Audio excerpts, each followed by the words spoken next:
રોટલી થાળીમાં આવી, આમ રોટલી તોડી અંદરથી વાળ નીકળ્યો, વાળ. અને રોટલીમાં વાળ લગ્નના 20 વર્ષ પછી દેખાય. તાજું તાજું હોય ત્યારે કાંઈ ન દેખાય.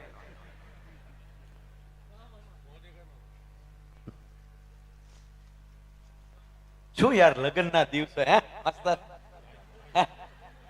અરે અમે તમે આમ જમાડ લાવ, તમે ભાગશાળી છો બધા. બાકી જે અમારી પહેલાનો જે એક લોટ પૈણ્યો, વાહન જ કેવા બળદગાડામાં જાન, બળદગાડામાં જાન જાત. અમે નાના લાગીએ હાવ, અમને ગાડામાં મેં જાનું કરેલી છે. એ ઓય ઉભો થા.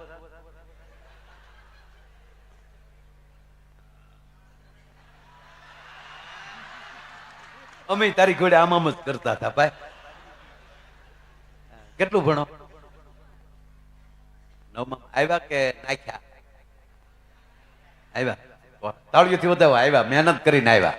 નકર અમુક વિદ્યાર્થી નાખે કે આગળ જાવ ને. એટલે હું હજી ત્યારે તો હું બીજું ત્રીજું ભણતો. તમે હું અવડો હતો ને તેથી બીજું ત્રીજું ભણતો. ખોટી વાત છે સાહેબ?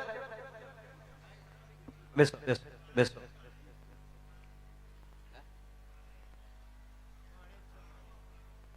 ભાણેજ જ ઉભા થાય. અમારો ભાણેજ એક બેઠો માથે ફોલદાર થઈ, પીઆઈ થઈને બેઠો. ઓ ભણા, પપ્પા આવ્યા છે ને? વાહ. પાછા ભાણાઓને પેરામણી કરજો. એટલો ભણો આવ્યો છે, ભણો આવ્યો છે કરીને માખણ મજાઈને મોકલી દેતા નહીં. એ ભાણો જોઈએ ભૂતો હતો.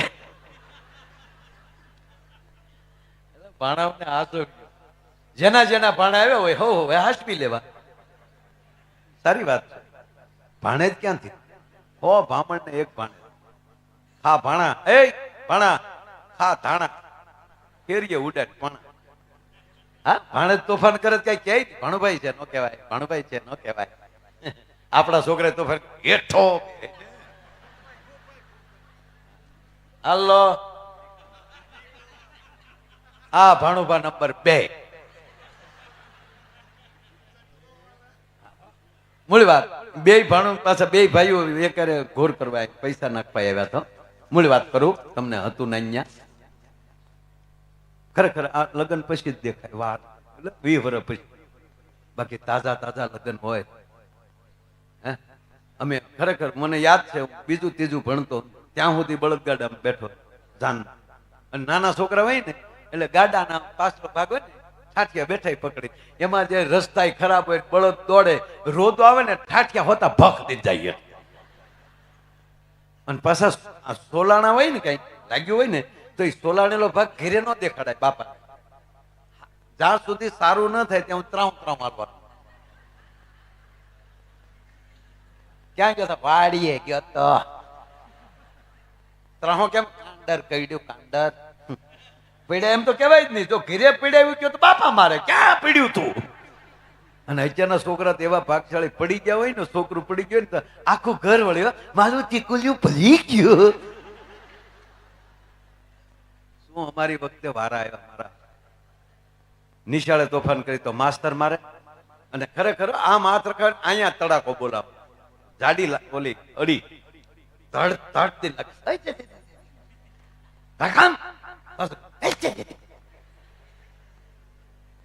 અત્યારે તો કાયદો જ ના પાડે કે વિદ્યાર્થી ન મારો.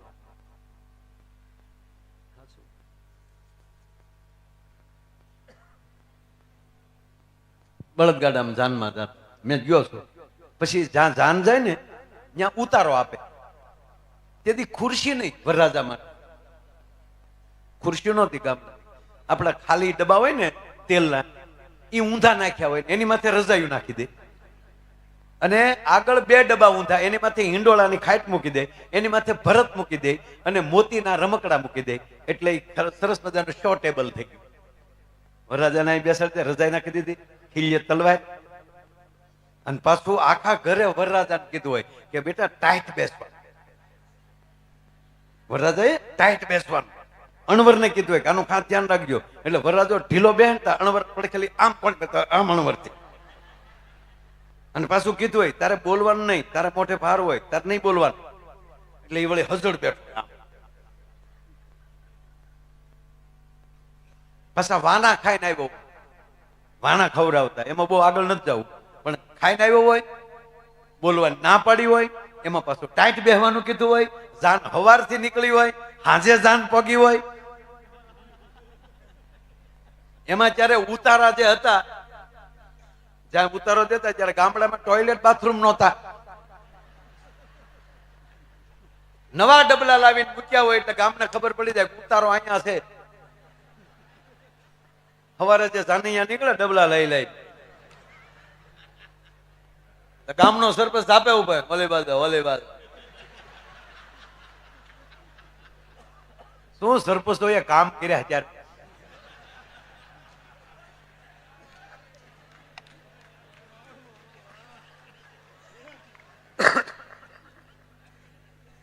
પાછા ઢોલી ડેલીએ બેઠા હોય, ઉતારો હોય ને એની ડેલીએ. એ ઢોલી ને કીધું હોય કે વરરાજો અણવર નીકળે એટલે વગાડતા વગાડતા માંડવા સુધી વયો વાર. બરાબર. અને એમાં ટટ્ટાર બેઠો હોય. ખરેખર ઈ વરરાજા જોવા જેવા. કોક આમ આમ બેઠો હોય.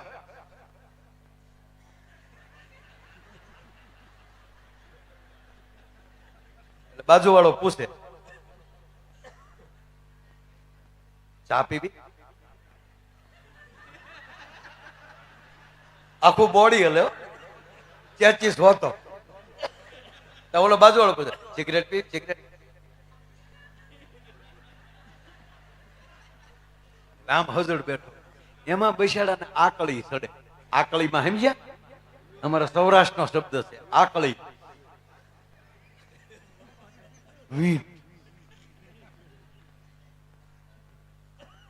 એટલે અણવર કોણી મારે. અણવર હોય ને એને કોણી મારે. અણવર કે ચૂચે. તાજા સુધરે ને ચકલીટ છે બહુ બોલે ચૂચે. એટલે વરરાજો ઈશારો કરે ડબલું ડબલું.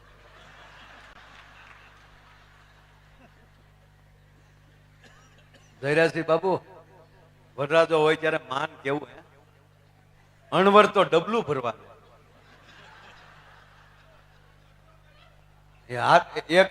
અણવરના હાથમાં ડબલું ને એક હાથમાં રૂમાલ હોય. એ અણવર વળી આગળ હાલ્યો જાય, વાહે વળી વરરાજો હાથમાં તલવાર ને બીજા હાથમાં રૂમાલ. એ ખાપ ખાપ ખાપ કરતા ડેલીએ પોગે ને ડેલીએ તો અહીંયા ઢોલી મોર થાય ધબુક ધબુક ધબુક. એલા માંડવે નથી સાતો.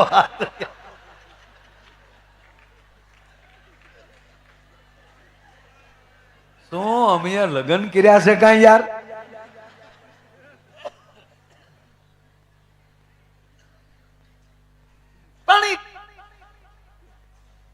દરેક વસ્તુમાં એક તમને પ્રેમથી કહું કે તમે પહેલી વહેલી ઓફિસ બનાવો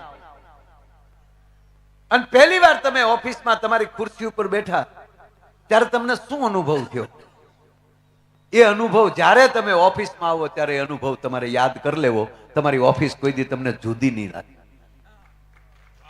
જે વ્યક્તિને તમે પહેલી વાર મળો છો, પહેલી વાર મિત્ર બનો છો, જયરાસિંહ બાબુ, એ મિત્ર જ્યારે સામે મળે ત્યારે એ જ દિવસ યાદ કરી લેજો. એ મિત્ર તમને કોઈ દી જૂનો નહીં લાગે. પાર્ટનરમાં જોડાણા, ભાગીદારીમાં બે મિત્રો જોડાણા અને તે દિવસે તમે જે પેંડા ખાધા એ જ્યારે મળો ત્યારે એ પેંડાને યાદ કરી લેજો. તમારી ભાગીદારીમાં કોઈ દી વાંધો નહીં પડે.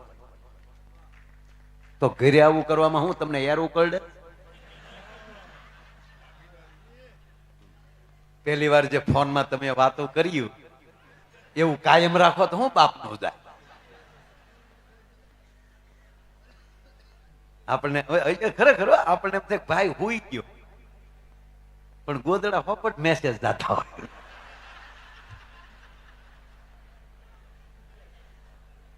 લાગણી ઈની રાખો. મારો કહેવાનો મતલબ આ જરૂરી છે, પ્રેમ જરૂરી છે, લાગણી જરૂર, પણ કાયમ માટે. પહેલી વાર ફોન આવ્યા ત્યારે કેવી વાતો કરતા હોય જોઈ છીએ આપણે. ભાઈ તો વાયડ આડો ભાઈ હાલો ઘૂ બોલો. તો ઓલી બિચારી એમ કે પણ બોલો નહીં, હજી સંબંધ જ કર્યો હોય. સંબંધ જ કર્યો.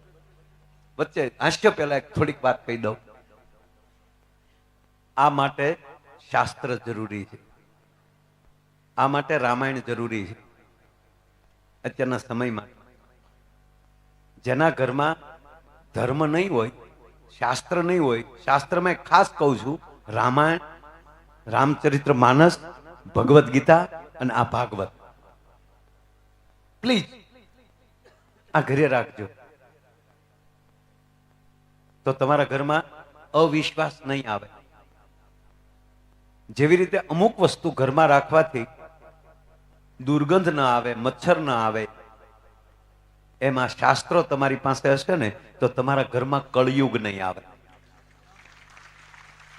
પ્લીઝ હું આ તમને એડવાન્સ કહું છું. વર્તમાન તો છે જ આ તકલીફ, પણ એડવાન્સમાં ભવિષ્યમાં એટલી બધી તકલીફ પડવાની કે દાખલા તરીકે દીકરી દીકરાનો વ્યવિશાળ સંબંધ કરી નાખ્યો છે એટલે પહેલા વહેલા બે હામાં મોબાઈલ નંબર લેશે.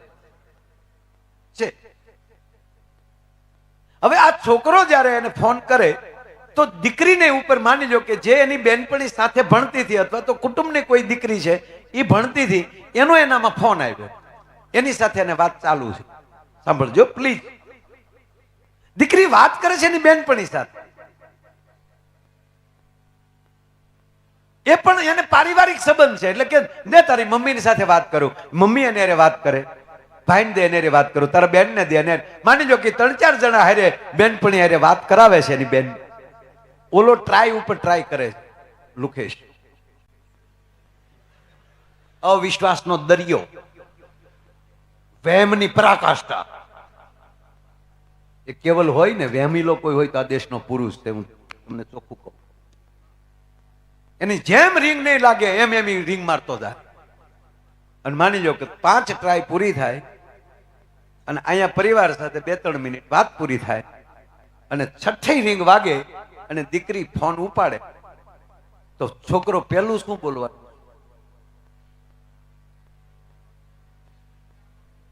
નરું સત્ય કહું છું બાપ, ગંભીરતા છે ભવિષ્યની. સીધું જ દીકરીને કહેશે કોની સાથે વાત કરતી હતી લાંબી. અને આમાંથી સંબંધ તૂટ્યાના દાખલા છે. પણ જેના ઘરમાં રામાયણ વંચાણી હશે ને એ પુરુષ કે દીકરી કે દીકરો કોઈ દી અવિશ્વાસ નહીં કરી શકે. જેને દેવી ભાગવત સાંભળ્યું છે એ દીકરી કોઈ દિવસ અવિશ્વાસ નહીં કરી શકે. માટે આ જરૂરી છે, એટલે શાસ્ત્ર જરૂરી છે. અને એ દીકરી જેને એકવાર સીતાજીના પાત્ર વાંચી લે, 2 દીકરીઓ કોલેજમાંથી આ ઓલો જમે છે જો રોટલી તૂટી, બેસજો ઓલો ખાય છે.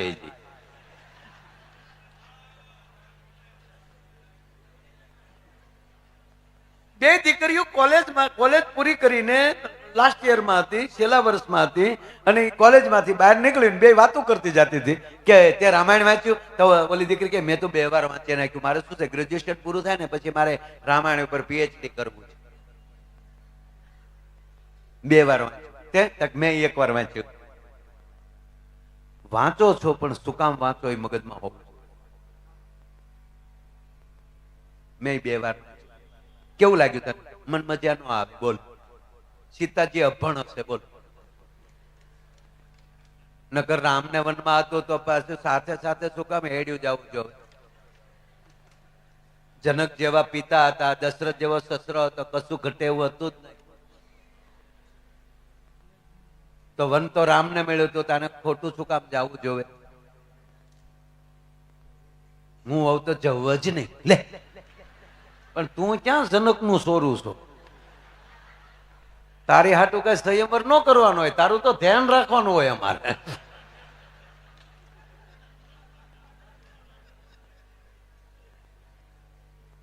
તો જબત ઓલી બીજી કે હું હોઉં તો વહી જ જાઉં. કે કેમ?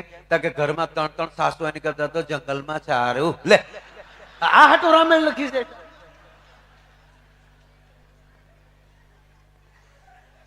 નહીં બહેનો, એકવાર હું પગે લાગીને કહું આપ બધાને ફરી વાર, એક માંગણી મેં પહેલી કરી અને બીજી માંગણી તમારો દીકરો, તમારો ભાઈ કાલે વૈયા જાઉં પણ આપેલો વિચાર એ છે ને એ કાયમ કહેશે કે આ વાત માયોભાઈ કહેતો હતો.